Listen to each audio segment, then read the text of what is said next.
ce livre Sophocle, la condition de la parole, donc aux éditions des Clés de Brouwer. Il m'est venu d'écrire ce livre suite à ma lecture des poètes, disons, modernes.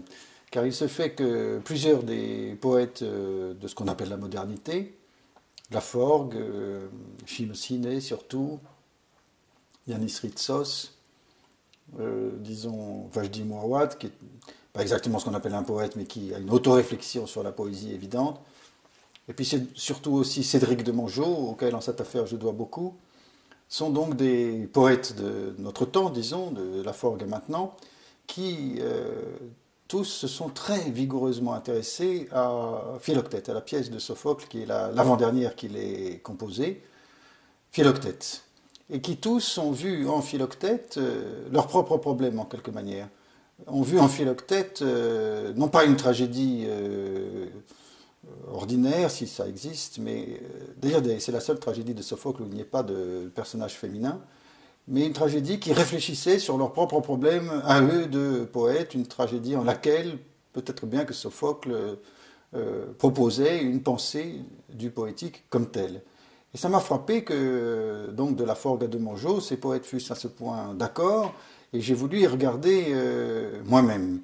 Et j'ai donc commencé par lire un peu sérieusement Philoctète, et en effet, j'ai dû donner mon assentiment à cette hypothèse que Sophocle y entreprend une expérience de pensée par laquelle il cherche à comprendre ce que c'est que la poésie.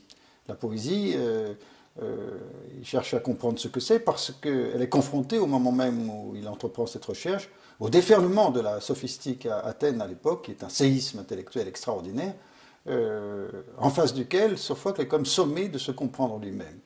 Et donc ma première élucidation d'une des 7 tragédies qui nous sont restées de Sophocle, c'est celle qui a porté sur cette avant-dernière pièce, Philoctète, et j'ai dû, à partir de cette pièce, formuler l'hypothèse que l'ensemble de l'œuvre est une méditation sur le langage. Ce n'est pas une hypothèse exclusive d'aucune autre, c'est une hypothèse d'ailleurs ne se mesure qu'à sa fécondité, c'est disons le point de départ du travail qui est alors apporté, donc je viens de le dire, d'abord sur Philoctète, ensuite sur les 6 autres pièces.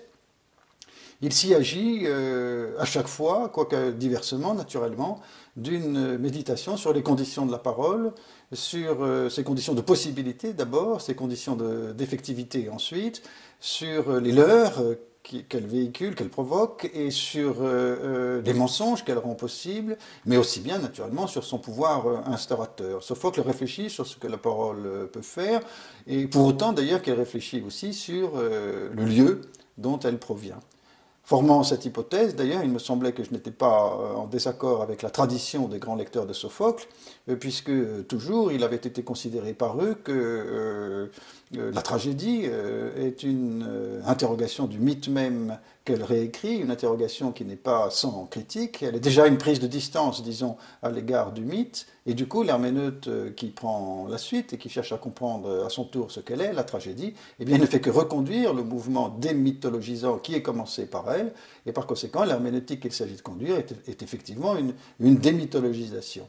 Autrement dit, une réflexion sur le mythe, autrement dit, une réflexion sur la possibilité même de la figuration, la possibilité du figural. Autrement dit, je le répète, peut-être bien, c'est l'hypothèse de départ, que chacune des pièces qui nous sont restées de Sophocle est une méditation sur les conditions de la parole. Bon, méditation figurale, rythmique d'ailleurs, prosodique, métaphorique, mais enfin, méditation tout de même, qu'il revient alors à l'interprète d'aujourd'hui de transposer, peut-être même de radicaliser dans son propre régime d'écriture, qui est lui un régime conceptuel.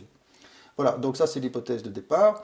Je répète qu'elle n'est pas exclusive d'une autre, mais enfin, tout de même, il s'agit en bonne critique littéraire d'adopter un point de vue partial, passionné, politique, comme disait Baudelaire, mais en tout cas tel qu'il ouvre le plus grand horizon possible. Voilà. Alors, fort de cette hypothèse, j'ai lu, après avoir tenté d'élucider le Philoctète, les 6 autres tragédies présentées dans le livre presque dans leur ordre chronologique.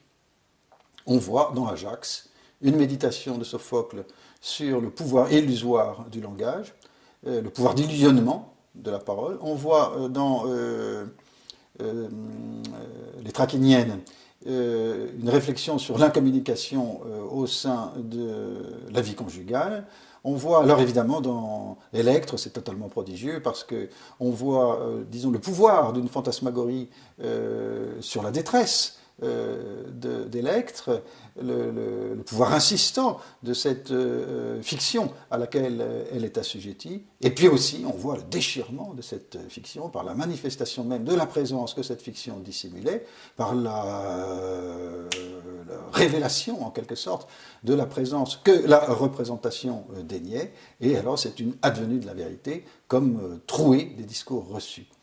On voit dans Antigone le conflit, disons, des négations, la négation discursive de Créon qui s'oppose à la négation non moins discursive d'Antigone. Tout ceci est incroyablement vite dit, mais j'essaie de brosser là très rapidement quels sont les thèmes principaux, au fond, que les lectures successives ont dû rencontrer.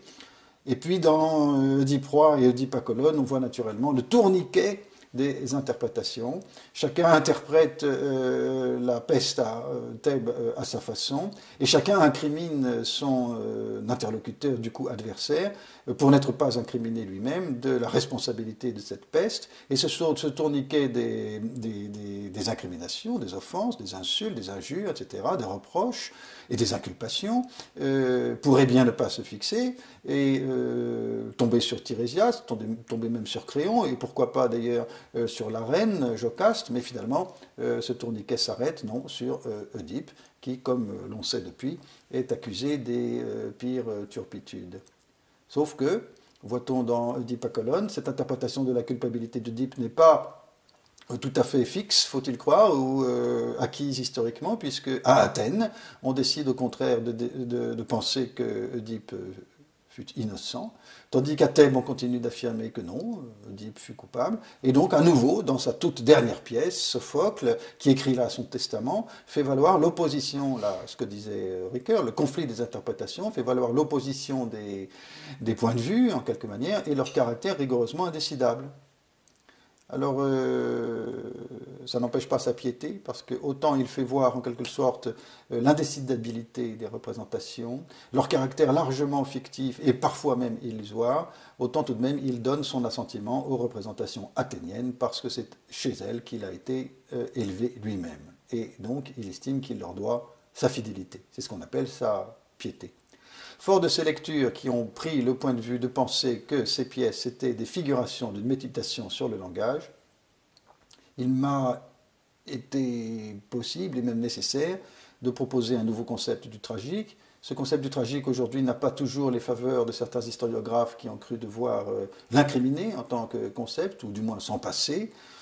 Mon travail passe par-dessus ces incriminations d'historiographes et assume tout à fait le concept de tragique, à condition de le renouveler comme suit. Tragique veut dire précisément la prise de conscience, par la conscience, de l'irréalité des représentations, la désaffection du coup du crédit qu'on leur accordait jusqu'alors, la transvaluation de toutes les valeurs, dirait Nietzsche, mais d'abord leur effondrement, la fin des créances, des crédulités, des foi, des croyances, la fin des idéalités, autrement dit le désastre d'un consensus social qui, ainsi s'apparaissant comme fictif, peut sombrer dans la violence. Au total, c'est donc un livre qui réfléchit sur la violence en tant qu'elle pénètre nécessairement la parole, en tant que celle-ci se débat avec elle, tente de la réguler, mais ne peut pas ne pas la reconduire tout de même.